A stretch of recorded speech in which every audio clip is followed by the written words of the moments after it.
livro em áudio com preparação de Cristiane Batista com desígnio didático. Se inscreva, deixe seu gostei, gratidão. Uma nota sobre o inconsciente na psicanálise, 1912. Sigmund Freud. Nota do editor inglês. Em 1912, Freud foi convidado pela Sociedade de Pesquisas Psíquicas de Londres a contribuir para uma parte médica especial de suas atas, sendo o presente artigo o resultado. Foi escrito por Freud em inglês, mas revisado, segundo parece, na Inglaterra, antes de sua publicação em novembro de 1912. Uma versão alemã do trabalho apareceu no número de março de 1913 da Zeitschrift. Nada existe nele que demonstre que não tenha sido também escrito pelo próprio Freud, mas explica-nos o Dr. Jones, que constituiu de fato uma tradução do artigo inglês de Freud por um de seus principais seguidores, Hans Sachs. Por último, deve-se acrescentar que quando o artigo foi reimpresso no volume 4 dos Collected Papers, em 1925, foi submetido a outra ligeira revisão secundária, que atualizou a terminologia. Em resultado disto tudo, ficamos sem nenhum texto completamente fidedigno do artigo. Indubitavelmente, tanto a revisão quanto a tradução foram excelentemente realizadas e, provavelmente, o próprio Freud examinou a ambas. Não obstante, temos de necessariamente permanecer na incerteza onde há uma questão da escolha precisa de termos por Freud.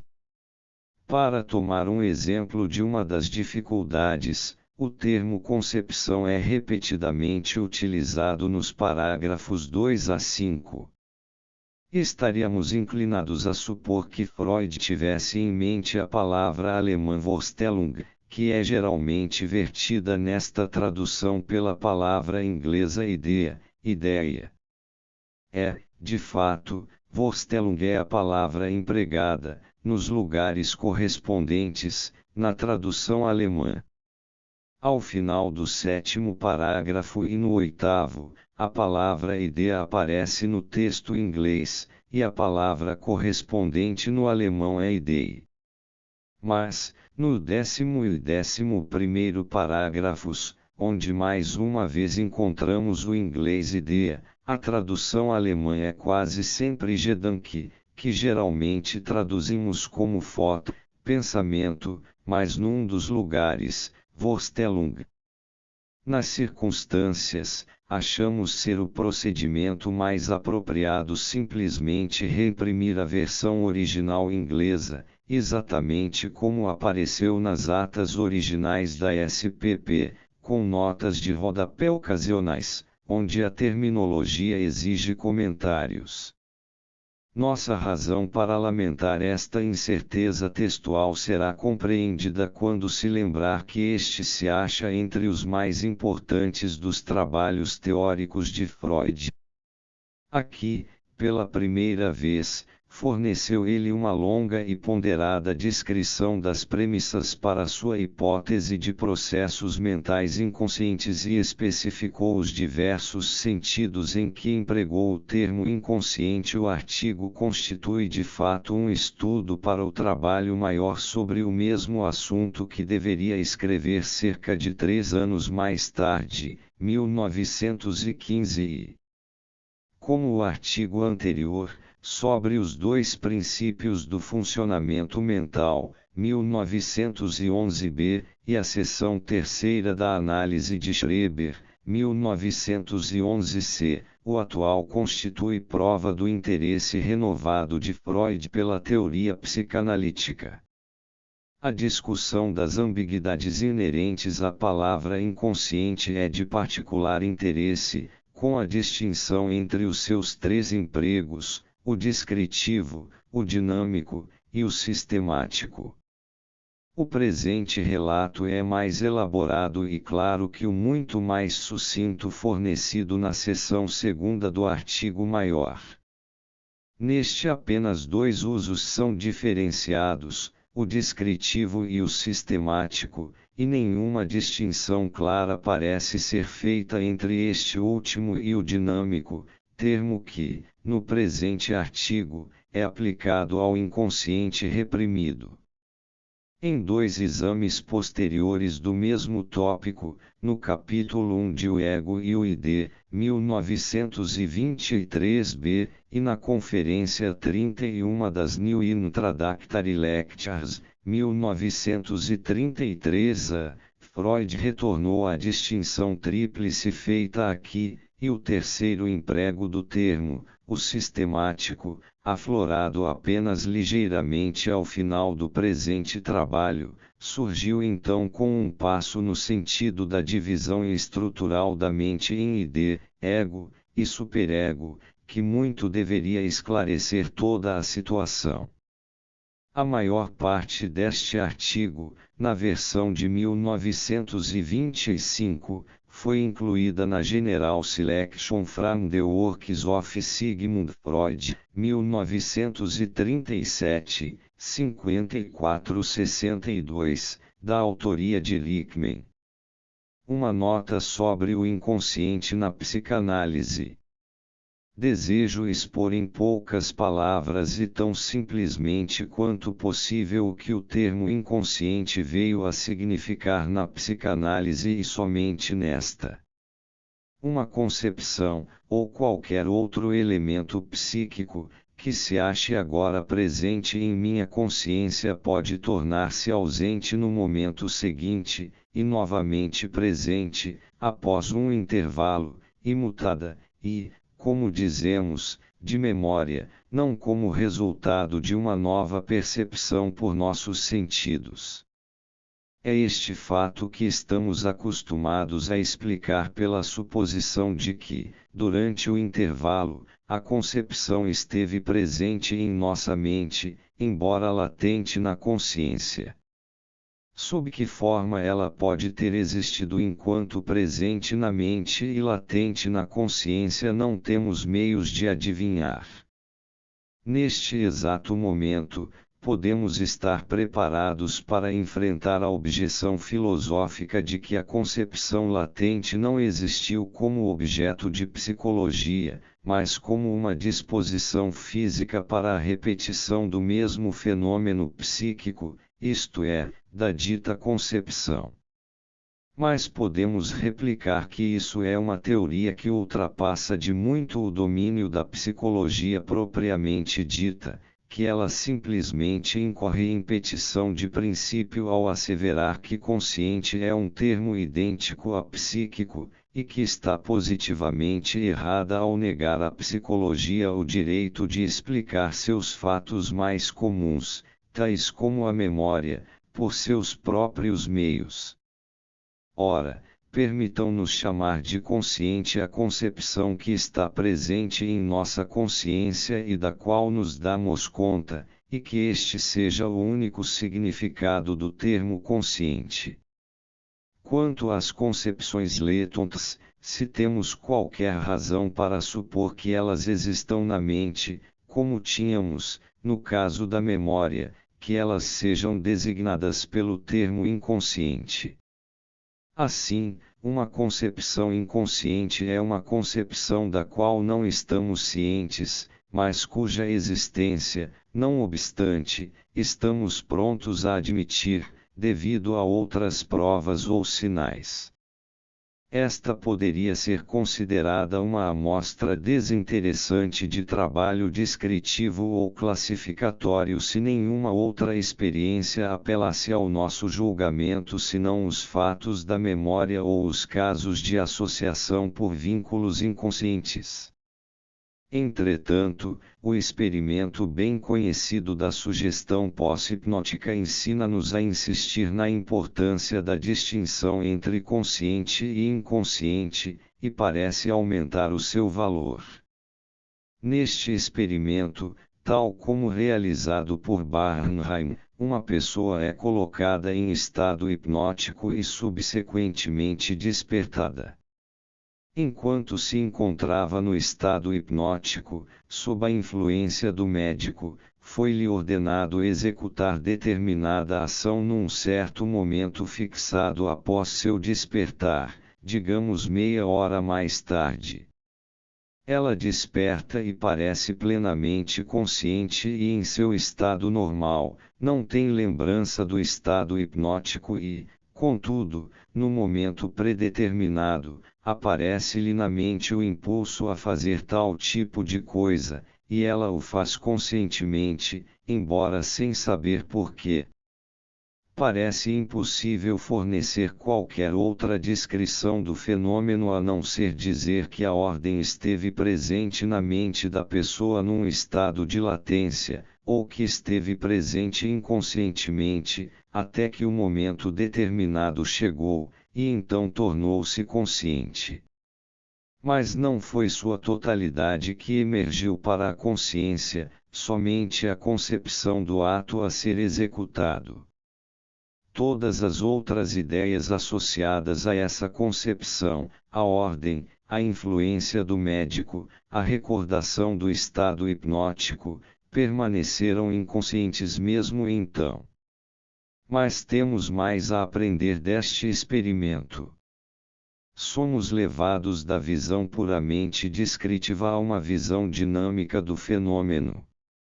A ideia da ação ordenada na hipnose não apenas tornou-se objeto de consciência em determinado momento, mas o aspecto mais notável do fato é que esta ideia tornou-se ativa, foi traduzida em ação, assim que a consciência tornou-se ciente de sua presença.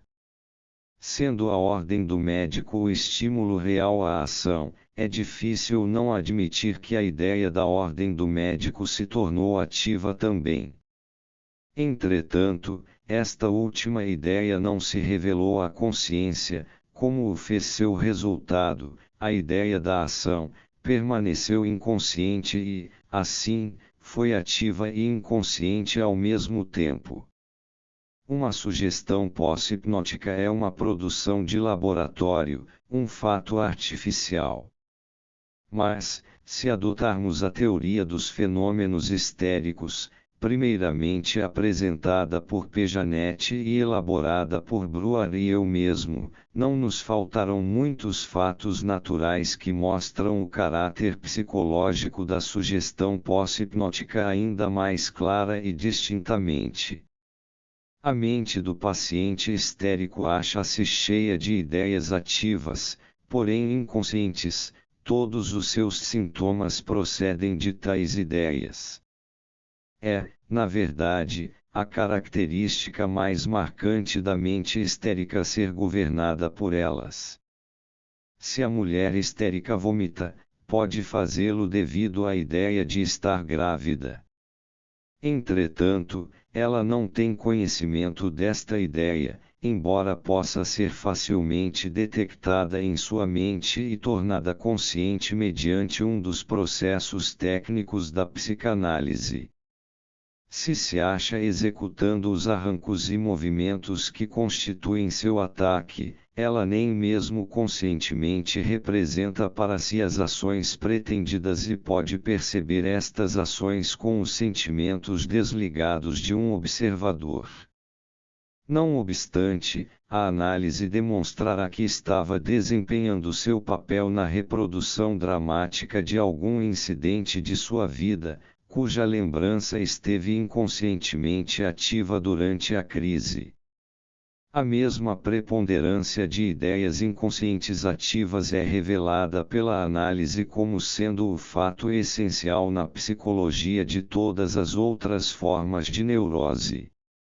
Aprendemos, portanto, pela análise dos fenômenos neuróticos, que uma ideia latente ou inconsciente não é, necessariamente, uma ideia fraca, e que a presença dessa ideia na mente admite provas indiretas do tipo mais convincente, equivalentes à prova direta fornecida pela consciência. Sentimos-nos justificados em fazer nossa classificação concordar com este acréscimo ao nosso conhecimento, introduzindo uma distinção fundamental entre diferentes tipos de ideias latentes ou inconscientes. Estávamos acostumados a pensar que toda ideia latente assim se tornou por ser fraca e que se transformou em consciente logo que se tornou forte. Adquirimos hoje a convicção de que há algumas ideias latentes que não penetram na consciência, por mais fortes que possam se haver tornado.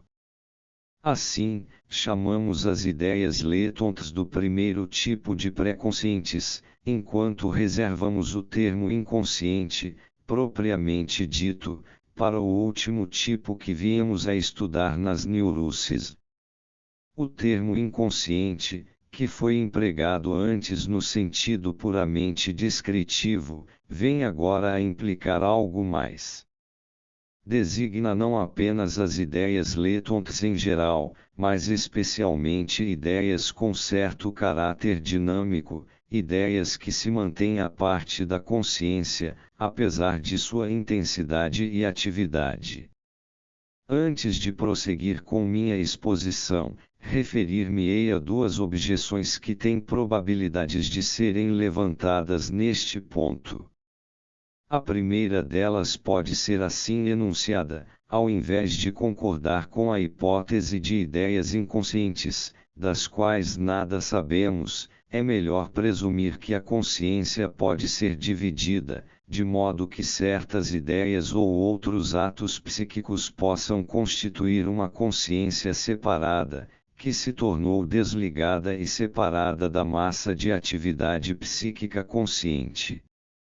Casos patológicos famosos, como o do Dr. Asa. Uma referência é ao caso de Félida X, notável exemplo de personalidade alternada ou dupla, provavelmente o primeiro deste tipo a ser investigado e registrado minuciosamente. O caso foi descrito em várias publicações por E. Asam, de Bordeaux. Seu primeiro relatório apareceu na Review Scientific, em 26 de maio de 1876, e foi seguido, algumas semanas depois, por um artigo dos Annales Médico-Psychologiques. Vir Asam, 1876, e seu último livro, 1887, parecem contribuir muito para demonstrar que a divisão da consciência não constitui imaginação fantasista. Aventuro-me a alegar contra essa teoria que ela é uma suposição gratuita, baseada no mau uso da palavra consciente. Não temos o direito de estender o significado desta palavra a ponto de fazê-la incluir uma consciência da qual seu próprio possuidor não se acha ciente. Se os filósofos encontram dificuldade em aceitar a existência de ideias inconscientes, a existência de uma consciência inconsciente parece-me ainda mais objetável. Os casos descritos como divisão, splitting, da consciência, como o do Dr. Asam, poderiam de preferência ser denominados de deslocamento da consciência, essa função ou o que quer que seja, que oscila entre dois complexos psíquicos diferentes que se tornam conscientes e inconscientes alternadamente. A outra objeção que poderia ser levantada seria que aplicamos à psicologia normal conclusões que são tiradas principalmente do estudo de estados patológicos. Estamos capacitados a respondê-la por outro fato, cujo conhecimento devemos à psicanálise. De certas deficiências de função da mais frequente ocorrência entre pessoas sadias, tais como por exemplo, lapsus linguae, erros de memória e de fala, esquecimento de nomes etc., pode-se facilmente demonstrar que dependem da ação de fortes ideias inconscientes, da mesma maneira que os sintomas neuróticos. Apresentaremos outro argumento ainda mais convincente num estágio posterior deste estudo. Pela diferenciação de ideias pré-conscientes e inconscientes, somos levados a abandonar o campo da classificação e a formar uma opinião sobre as relações funcionais e dinâmicas na ação psíquica. Encontramos uma atividade pré-consciente que passa para a consciência sem dificuldade e uma atividade inconsciente que assim permanece e parece se achar isolada da consciência. Ora, não sabemos se estes dois modos de atividade psíquica são idênticos ou essencialmente divergentes desde o início, mas podemos perguntar por que devem tornar-se diferentes no decorrer da ação psíquica. A esta última questão, a psicanálise fornece uma resposta clara e firme. Não é, de modo algum, impossível ao produto da atividade inconsciente penetrar na consciência, mas para esta tarefa é necessária uma certa quantidade de esforço. Quando tentamos realizá-la em nós próprios, damos-nos conta de uma sensação distinta de repulsão, que tem de ser dominada, e, quando a produzimos num paciente, obtemos os mais indiscutíveis sinais do que chamamos de sua resistência a ela. Assim, aprendemos que a ideia inconsciente acha-se excluída da consciência por forças vivas que se opõem à sua recepção, embora não objetem a outras ideias, as pré-conscientes. A psicanálise não deixa campo para a dúvida de que a repulsão das ideias inconscientes só é provocada pelas tendências incluídas na essência destas.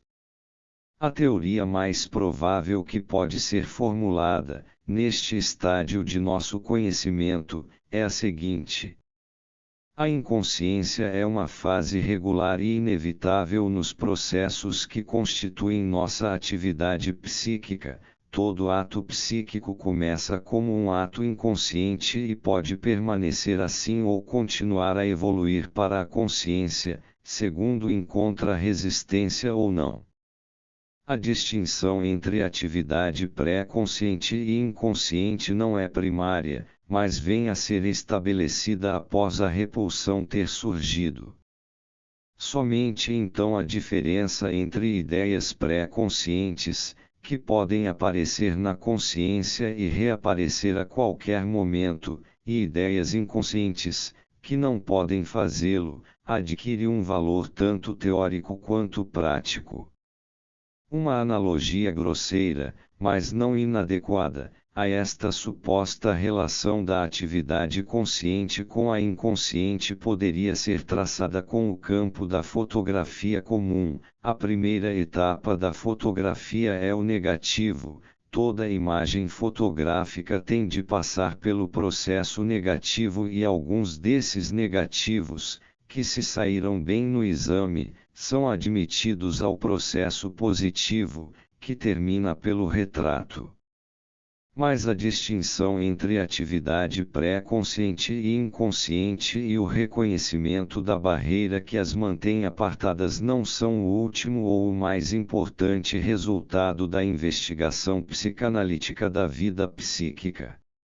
Existe um produto psíquico encostando nas pessoas mais normais que, contudo, apresenta analogia muito marcante com as mais violentas produções da insanidade e não foi mais inteligível aos filósofos que a própria insanidade. Refiro-me aos sonhos. A psicanálise se fundamenta na análise dos sonhos e a interpretação deles constitui a obra mais completa que a jovem ciência realizou até o presente.